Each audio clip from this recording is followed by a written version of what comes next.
béni. Je vous salue encore en cette matinée de percée où nous croyons qu'il y a une parole, une pensée qui va nous aider à stabiliser ce qui se passe dans nos vies, ce qui est sur le point de se passer dans nos vies. Et ce matin, le thème n'est rien d'autre que localise ta paix pour rebâtir. Localise ta paix pour rebâtir. Le docteur Martin Luther King Jr. a dit ceci: la paix n'est pas simplement l'absence de conflit, mais la présence de justice. Et Nelson Mandela a renchéri en disant: la paix n'est pas l'absence de conflit, c'est la capacité de gérer le conflit par des moyens pacifiques. Localise ta paix pour rebâtir. Il y a peut-être quelqu'un qui vit des relations qui sont en lambeaux, un foyer en désarroi, peut-être une entreprise qui bat de l'aile, c'est peut-être la santé qui est difficile, on a l'impression que tout vole en morceaux, mais il y a une possibilité de rebâtir et pour ça, nous devons d'abord localiser notre paix. Je cite ici le cas du président Naïb Bukele, le président du du Salvador, qui est un exemple contemporain de comment la paix intérieure et la détermination peuvent mener à la reconstruction nationale. Euh, pour ceux qui ne le savent pas, euh, le Salvador, à l'époque, il y a quelques années de cela, pas si loin que ça, a été considéré comme la capitale du crime. La capitale du crime, le taux d'homicides, de meurtres était tellement élevé qu'il n'y avait rien de plus insécure à cause des gangs et toutes ces choses. Mais maintenant, il y a quelque chose de surprenant qui se fait sous le leadership de ce président. Et lorsqu'il a pris ses fonctions en 2019, le Salvador était ravagé par la violence des gangs. Bukele a adopté une approche différente, axée sur des solutions innovantes et parfois controversées, tout en restant résolu et concentré sur ses objectifs. Le président Bukele a initié le plan de contrôle territorial, renforçant la présence policière et militaire dans les zones les plus dangereuses. Il a aussi mis en place des programmes sociaux pour offrir des alternatives aux jeunes tentés par la vie des gangs. Sa capacité à rester calme et à suivre une vision claire a permis de réduire considérablement le taux de criminalité. Écoutez bien, le taux de criminalité est passé de 2019 à 2023, il est passé de 85%. Il a été réduit à 85%, ce qui fait que le Salvador est rendu beaucoup plus sécuritaire que plusieurs grandes villes américaines. Waouh! Il n'est plus classé parmi les pays les plus dangereux au monde. Et je suivais cette entrevue qu'il a donnée à un journaliste et on lui demande, mais comment vous l'avez fait? Il dit, la première des choses qu'on a cherché à faire, c'était de trouver la paix, localiser la paix. Où quelqu'un pourrait être en paix, parce que sans la paix, on ne peut pas construire. Quelqu'un devrait être en paix d'élever ses enfants. Quelqu'un devrait être en paix de s'exprimer librement. Quelqu'un devrait être en paix de partir en affaires. Quelqu'un devrait être en paix de, de célébrer son Dieu. Quelqu'un devrait être en paix juste de se mouvoir. Ce qui n'était pas le cas dans ce pays. Il dit, avant même de bâtir toutes sortes d'infrastructures, on doit d'abord trouver la paix. Je ne sais pas pour vous, mais vous pensez peut-être, vous êtes peut-être en mode solution, vous voulez trouver des solutions rapides, mais j'aimerais vous dire, aucune solution ne va valoir la peine si la paix n'a pas encore été localisée. Localisez votre paix. Cette paix, quelle est cette paix? Cette paix, c'est un état intérieur essentiel pour toute forme de reconstruction, qu'elle soit personnelle, familiale ou nationale. C'est le même principe qui s'applique. Et dans ce contexte, localiser la paix signifie trouver ce lieu intérieur de calme et de stabilité qui permet de prendre des décisions éclairées et d'initier des changements positifs. Alors, pourquoi est-ce que la paix est essentielle pour rebâtir? La paix intérieure est la fondation sur laquelle toute reconstruction doit être bâtie. Sans cette paix, les efforts pour changer ou améliorer les situations risquent de s'effondrer face aux conflits internes ou externes. Avec le cas du président Bukele, à chaque fois, ils ont établi leur plan du contrôle territorial. Et à chaque fois, ils devaient l'ajuster parce que les gangs réagissaient. À un moment donné, les gangs ont tué 5000 personnes en 3 jours dans un pays qui compte 6 millions d'habitants. Imaginez-vous. Et c'était quelque chose où il devait toujours constamment s'ajuster.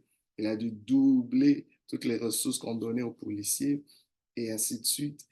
Et tout s'était concentré sur une même vision. Il fallait d'abord trouver la paix avant de bâtir quelque chose. Alors, pourquoi, quand on parle de pourquoi est-ce que c'est si important, premièrement, la paix va permettre de voir les choses avec clarté. Sans la paix, on ne voit pas les choses clairement. Parfois, vous êtes dans une situation où les problèmes sont énormes, une équation à plusieurs inconnus. Laissez-moi vous dire, vous n'allez pas courir après toutes les inconnues.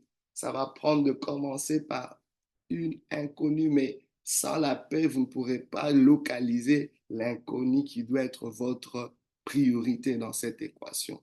Deuxièmement, euh, la paix, localiser la paix pour rebâtir est important parce que ça nous permet de rester patient et persévérant. Il y a une patience qui devient possible quand la paix est localisée et une persévérance. La paix est comme ce baromètre qui nous dit on garde les yeux sur le cap, on n'est pas encore arrivé, mais il y a quelque chose qui nous dit que ce n'est pas fini. Il y a encore quelque chose en nous qui vaille la peine de continuer cette démarche. Cette paix permet aussi, localiser cette paix permet aussi d'adopter une attitude constructive face aux défis. Parfois, quand nous sommes dans des conflits, que ce soit interrelationnels, je vous dis, nous utilisons des outils de destruction massive. Je vous le dis. Imaginez-vous, vous êtes en conflit familial, mais parce que chacun veut tirer son bout, on utilise des mots et on oublie que les mots peuvent blesser. C'est comme des couteaux. On ne pense pas qu'ils auront des effets. On va ramener des choses, on va donner des coups bas, on va divulguer les secrets des autres, on va aller pointer sur les faiblesses des autres, faire toutes sortes d'accusations, de blâmes. Tout cela est destructif. Mais quand la paix est là, on utilise des outils constructifs. Rappelez-vous de la citation de Nelson Mandela. La paix n'est pas l'absence de conflit, c'est la capacité de gérer le conflit par des moyens pacifiques. Quels sont les moyens qu'on utilise? Alors, comment localiser cette paix? C'est bien beau. Et comment le faire? Localiser la paix demande une intention délibérée et des actions concrètes. Cela n'est pas passif.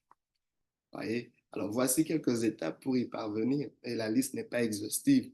Premièrement, prenons le temps pour la réflexion. J'aime ce que la Bible dit. C'est, euh, c'est il dit au jour du malheur. La Bible dit au jour du malheur, réfléchis. C'est une opportunité à la réflexion au lieu d'être agité. Rien de bon ne vient quand on est agité. Prenons le temps pour la réflexion. Réservez des moments de calme pour méditer et réfléchir. J'aime encore ce que les Saintes Écritures disent. C'est dans le calme et la confiance que sera votre force. Dans le calme et la confiance que sera votre force. Dans la tranquillité et le repos que sera votre salut. Prenez le temps de réfléchir. Deuxièmement, éliminez les distractions. Réduisez les sources de stress et de distraction pour se concentrer sur l'essentiel. En ce moment, vous n'avez pas besoin d'avoir votre attention sur tout, mais sur l'essentiel. Donc, il faut éliminer certaines choses. Oui, il y a des choses qui peuvent être urgentes, mais qui ne sont pas importantes. Ça, j'ai appris ça il y a quelques années. Tout ce qui est urgent n'est pas important. Il y a des choses qui vont demeurer ou survivre sans votre intervention. Oui, c'est urgent, mais est-ce que c'est important? Est-ce que c'est essentiel? Ce n'est pas parce que quelque chose est urgent qu'on doit forcément mettre toute notre énergie. Est-ce que c'est essentiel? Éliminons les distractions. Troisièmement, pratiquons la gratitude en nous focalisant sur les aspects positifs de la vie pour nourrir un esprit de contentement. Qu'est-ce que nous avons? Est-ce qu'on a des partenaires dans cette situation? Est-ce que nous avons des gens qui voient comme nous? C'est quelque chose de positif. Le fait qu'on soit encore en vie est quelque chose de positif. J'ai aimé quelqu'un qui a dit une chose, les montagnes ne grandiront plus jamais, mais les hommes et les femmes de ce monde continueront à grandir pour franchir, escalader des montagnes. Ça, c'est quelque chose. Les solutions seront toujours à la portée des hommes et des femmes qui existent dans ce monde. S'il y a des problèmes, c'est parce que Dieu a suscité déjà des solutions dans la vie des hommes et des femmes qui sont en vie. Un chien vivant vaut mieux qu'un lion mort, le dit les Saintes Écritures. C'est quelque chose de très important. Donc, pratiquons cette gratitude. Mais il y a quelque chose d'important que nous devons faire aussi, c'est d'être prêt à confronter la situation et non la personne, et non les personnes ou les parties prenantes. Confrontons la situation. Soyons prêts. Les gens de ce monde vont dire qui veut la paix se prépare pour la guerre. Mais la guerre, pas vis-à-vis des êtres humains, mais vis-à-vis des situations, vis-à-vis des comportements déviants, y compris le nôtre. C'est un moment où nous prenons des responsabilités, disons, nous confrontons, nous nous regardons dans un miroir, nous prenons le temps de confronter même nos comportements déviants. Et dernière étape que je suggère ici, c'est chercher la guidance spirituelle. La paix est surnaturelle, je vous le dis. La paix n'est pas forcément de ce monde, mais on a l'opportunité de faire appel à quelque chose qui est au-delà de ce monde pour nous permettre de naviguer dans ce monde. Et j'aimerais vous dire une chose que le président du Salvador a dit. Il a dit, ça c'est la version officielle qu'on a eu à nous focaliser sur la localisation de la paix. On a établi un plan avec plusieurs phases. Mais il dit, la version officieuse, c'est qu'à un moment, dans son cabinet où il ne savait plus quoi faire, ils ont prié. Oui, lui et le membre de son cabinet, ils ont prié. Qu'est-ce qu'ils ont demandé à Dieu? Ils ont demandé la sagesse. Comment est-ce qu'on gère cette affaire? Deuxièmement, ils ont demandé, Seigneur, est-ce qu'on peut réduire les casualités, les risques de perte de vie innocente? Et Dieu a répondu. Waouh! Il y a une paix qui n'est possible qu'en Dieu. Son nom, c'est Jésus, le prince de paix. Et cette paix est une transaction. Quand nous nous confions à Dieu, Dieu nous accorde cette paix. Je me rappelle, encore dans les Saintes Écritures, on parle de Néhémie qui devait reconstruire les murs de Jérusalem. Il a d'abord prié et jeûné, cherché la paix et la direction divine avant d'agir.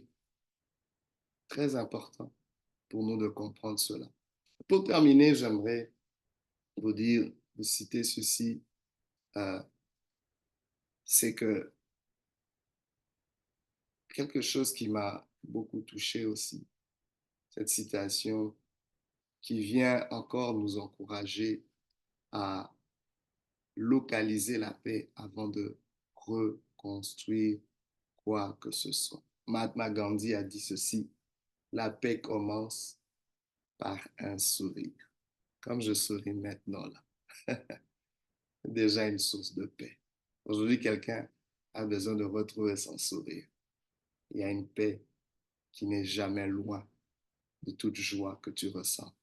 Pas parce que tout va bien, mais parce que tu es digne de te réjouir. Aujourd'hui, localise la paix, ta paix pour rebâtir. Que Dieu vous bénisse et à la prochaine.